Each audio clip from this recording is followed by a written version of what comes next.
For any triangle ABC, if B plus C equals 3 times A, then show that the product of cotangent of B over 2 and cotangent of C over 2 equals to 2.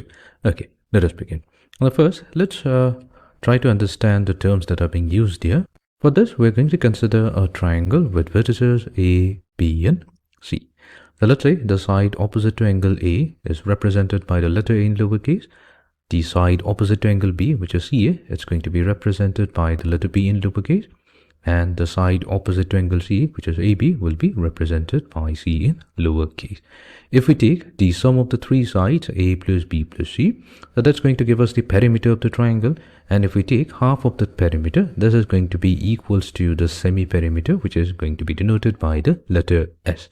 That means we now have A plus B plus C. That will be equals to 2 times the semi-perimeter. The reason why we are using the semi-perimeter here, because that will be used to define the value of cotangent of B over 2 and cotangent of C over 2. Right. So here we will start a proof from the left hand side. So on the left hand side we have cotangent of B over 2 multiplied to cotangent of C over 2. So this will be equals to, let's use the value. So cotangent of B over 2, that's given by S multiplied to S minus B divided by S minus A times S minus C. This will get multiplied to cotangent of C over 2. So that's going to be the square root of S multiplied to S minus C divided by S minus A times S minus B. Fine.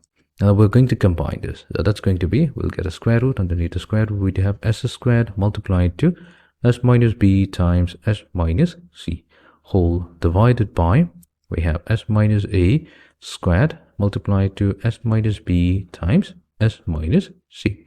Now here we can factor out S minus B and S minus C from the numerator and the denominator. This is going to leave us with S over S minus A.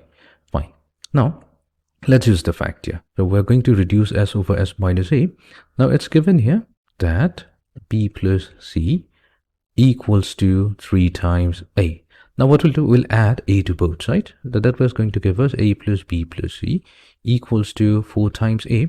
The reason why we added A on both sides is because A plus B plus C, this can be replaced with 2S. So we have 2S equals to 4A. Or in other words, we have S equals to 2A. Okay, so let's use this value here. Now what we'll do, in place of S, we'll replace it with 2A. This is going to be divided by S minus A. So that means we have 2A minus A. That will be equals to 2A divided by A. So here we can factor out the A. This is going to leave us with 2, which is the expression on the right hand side.